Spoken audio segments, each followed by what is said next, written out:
I said to my wife, Megan, we're going to need some cocaine. And what's that? I'm just kidding.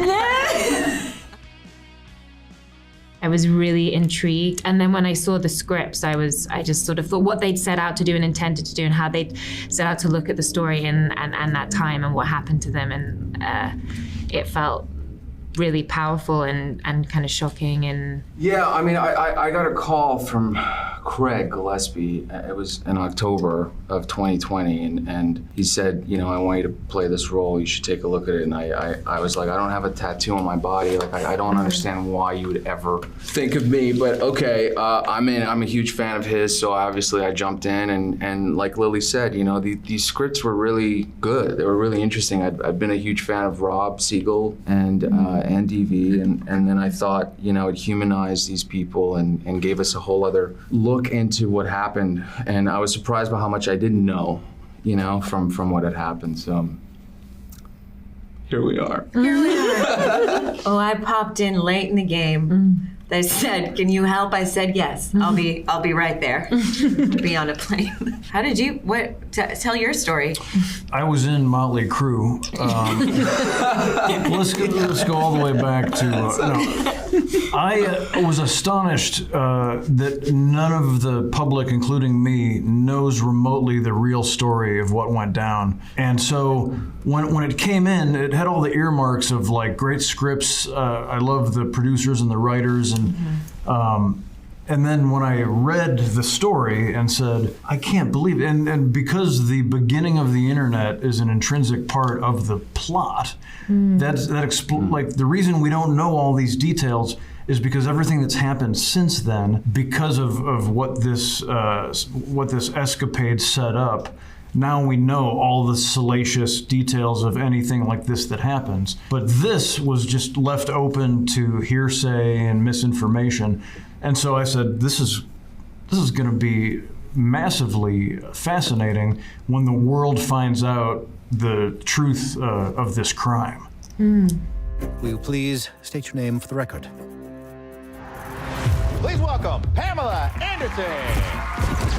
No, like you said, that it was actually a crime, that it was a theft of their private property. I didn't know that at all. Yeah, I mean, I was 12 in 1995, and I was not even in America when this thing happened. So I was like, I remember hearing about it, you heard about it, but I'd never seen, you know, any tape or anything. I think the only thing that I've learned now is that to some extent there's a lot of misconceptions about it.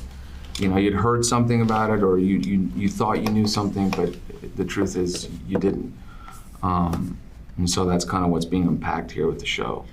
Well, you know, I think probably like many people who, you know, will see this, like everyone here has been talking about, I had sort of this like vague notion that this tape was attached to Pamela Anderson, but I had no idea that the tape, we only knew about it, became public knowledge because of a crime that she was, because of criminal activity, because she was a victim of a crime. And I really started to understand what kind of was so beautiful about the scripts as I sort of like began to peek into them, is that Pamela Anderson comported herself with the amount of bravery was shocking to me, and I really learned that via this piece. I had no idea.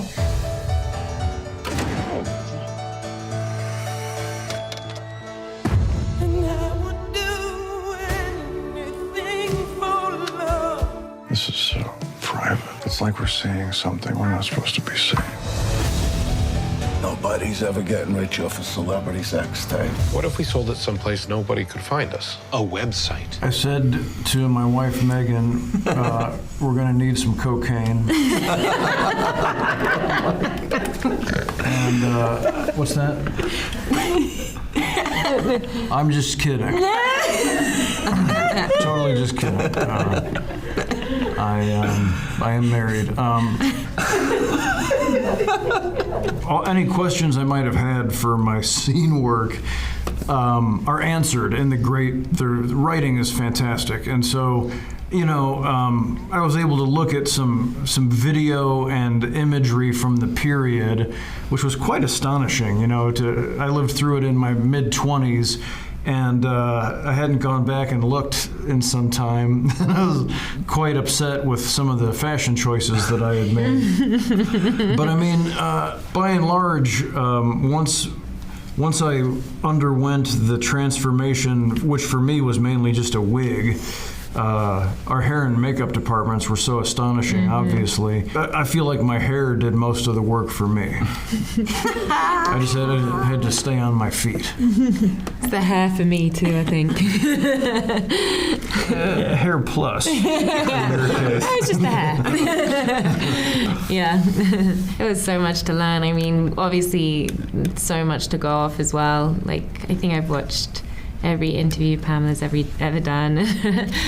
Read her books and sort of just tried to go in as deep as possible into exploring who she was at that time, Yeah, fortunately, I feel like YouTube was really helpful because, there was so much footage out there, really, of them and interviews they had done, and so it's just at least for me, like playing it on repeat. I would be in that makeup chair and then they'd be putting the tattoos, and I'd be like listening to him do these interviews, and it's just a repetitive thing over and over again. But it was a relief to finally get into the costumes and stuff and go, oh, it's gonna work. Like at least for me, I was, just the anticipation of what's it gonna look like. You're always thinking you're not looking enough like the person, or you're missing something, or you're thinking about another thing. But it's true, the scripts were really good, so it was just sort of like we just have to kind of follow that map, and then we'll be all right. When you're playing a real person, and when there's so much going on that's not just with the transformation, it kind of weirdly, I've always felt like I've got a grip of my character like from the very first fitting, and you sort of, everything kind of happens organically. But with this, there was just so much to try and learn, and I really didn't get to exist in the costume and in all the makeup until the first day filming in the camera test, so there wasn't time to get really used to it and into it. So that was hard, having to wait till so late in the day to really kind of come into being in a way. That was like, so I didn't have that security of knowing that I could do it. And so did you feel like you had, when you began to do scene work, was there like a learning curve of, this is how the hair moves, or this is how I sound? There really was. And like, actually the camera tests were super useful, weren't they? Yeah. We did 2, where we did have like a good few hours or half a day in the whole thing. Because I had teeth, so it's hard to talk. Wow. And you had never had it all on before you started working? Not until we had the camera test, but not until the first day shooting. I think my first day was like this huge monologue with Gail, the publicist, so it was like, I don't know why they did that. It's so cruel. Did you know anything at all about Mr. Lee before you met him? I knew he was the drummer for Motley Crue. Did you find him attractive? I liked his smile. I still do. We're so good together, Pamela. To everlasting love. I loved when you did the Jay Leno stuff. I just thought that was so good, like, and on point. I'll put money on it, saying that if you play that scene that she's in, next to the actual, because I've tried to find that particular interview of Pamela, but I put money that if you play them next to each other, you wouldn't be able to tell the difference, But that was always a good one, I thought. Yeah, that was fun when we had the good scene afterwards, when you're like rushing onto the stage. And I remember that was like, I think that was like one of the hardest long days. It was like hour 8:17 or something of the day, and we were. I do think I lost my mind. I'm not sure I got it back, but the Leno was like, you could so easily imitate, because that was one of the only scenes which was like a direct copy in a way, whereas everything else was like so imagined. The writers Dee and Rob have had to come up with based on what they know, so it's not like pretending to be the truth. But so there we had to find our own way of doing it, because we've not seen them hanging out in the house on their own, Nick, do you want to tell the story of how we met? Well, I mean, the thing I enjoyed about our world, on paper, I guess, would come across as outrageous, but what I found really charming about it was the sort of banality, anality. No, I was right the first time. The banal anality. I think the very first thing I shot actually was a walk and talk around my emporium. Oh yeah, it's so good. Where I'm that talking shot. to extras and like, hey, maybe there's a new shaving trend, and getting around to like a scene that's happening, and it was kind of sad. It was like people in their workplace where it's like, well, this is probably not where we all set out dreaming we'd end up, but let's try and do a good job and be conscientious to one another, And so, it didn't feel so much outrageous as kind of like, I don't know, it made me feel empathetic towards my coworkers. And there was some butt stuff. But I mean, I don't know. But I feel like this happened during the pandemic, and you guys would have a lot more of this. I have been so grateful for the development of this new trend of the intimacy coordinator, even for a shy ballerina like myself. I've always felt really vulnerable and insecure when there's nothing worse than shooting any kind of intimate romantic scenes physically on camera. It's horrible. Now we use these intimacy coaches. So there's somebody whose job it is. It used to be kind of like unspoken, and so things could then easily fall to a sexist or misogynist direction where it's like, show more of your boobs, or put your hands on, like, you didn't feel like you could speak up for yourself. But now there's a person on every set who says, okay, here's what the director wants. Are you okay? Or does everybody feel okay? How do you want to do it? What do you want to wear or not? And that makes me feel a lot better about anything that might seem outrageous from the outside. Wow, you are so hot. What the hell is this? I feel like maybe just the scenes that we had kind of that were more, when you would see them at home kind of watching TV or just simply connecting or we were always conscious of how we could get to the truth of that in the best way, and I guess there was on the page it existed sort of like this innocent kind of back and forth that was sort of childlike and pure and fun between them, and I know we were both very conscious of like going in there and trying to get that off the page and translate it the best way possible.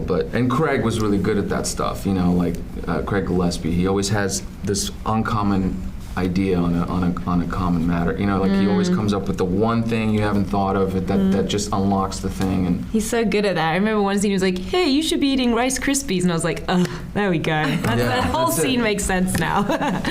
He always has some sort of idea that helps you somehow. I'm curious, what you would categorize as like the technical stuff or the acting stuff, or combining the two? Because I feel like that question, I feel like you guys are two like decathletes, and we're like, well, I had to make a sandwich. I had to put my pants on.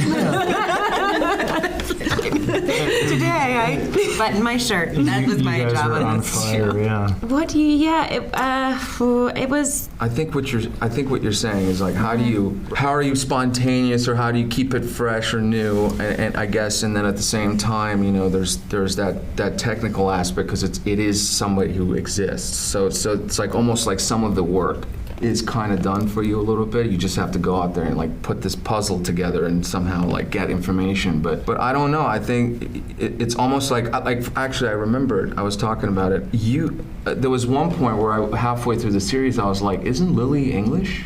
Like, doesn't she have an accent? I was like, because I haven't heard it, you know, and I think it's sort of like, it's a little bit like that. I don't think you talked with your accent, and I think it's the technical, it's just the repetition of it, you know. I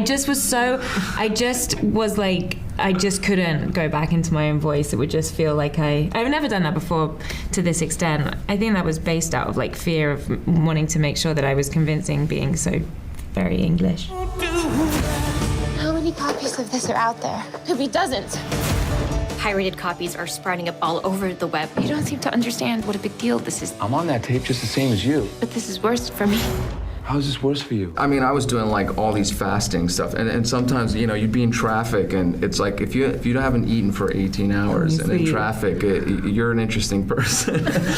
Yeah, I mean, you worked out all the time. I mean, I think we were always saying like, when's the cheat day? Or, desperate for cheat day. Just what you need on top of that challenging work schedule is exercise and no food. Fasting. Yeah, exactly, just to make it easy. I remember Barry said something cool about our looks, how he said he had a bit of Pam in Erica, like they had, and I thought it was a really beautiful touch of like, I don't know whether it would even be consciously like people were trying to look like Pamela at the time, and that there was this amazing kind of alliance between our characters where she stands up for Pamela in such a beautiful way, and that feels like it was really subtle, but I thought a really nice detail. Yeah, he mentioned that to me too, and I think it makes, you know, there's something that Erica is able to do, and only she can do it in this story as an adult actress who's made the decision to do what she does and enjoys doing it and feels deeply embodied in her work.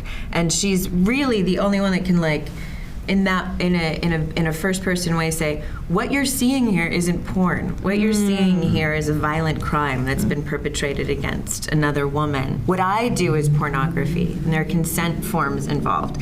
And Barry, the like genius hairman, hairman Barry, plucked that out also, and was like, in this way, Erica's sort of like a guardian angel or like a harken back. She's like deeply tied to Pam, and so she gets to be kind of like a up a little like off center, you know. They're like interesting mirroring or they can shadows yes.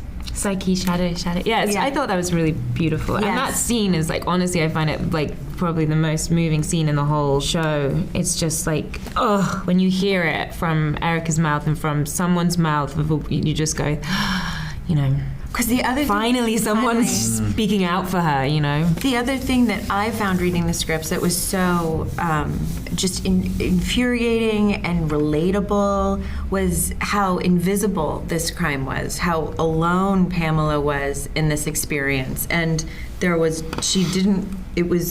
like what Nick was saying about the internet, we didn't have tools. There was no way for the information of what had happened to be, you know, imparted to the public, and and so that scene was that was the whole point, I think, of that character of Erica, is to say, I see you, I witness you, I'm giving you a container. And also what's really sad was, even if there was the tools to tell the true story, would the media, would anyone have chosen to do it? Because it wouldn't have suited their narrative of how they were seeing the situation, or how they saw Tommy, and, you know, as people. So it's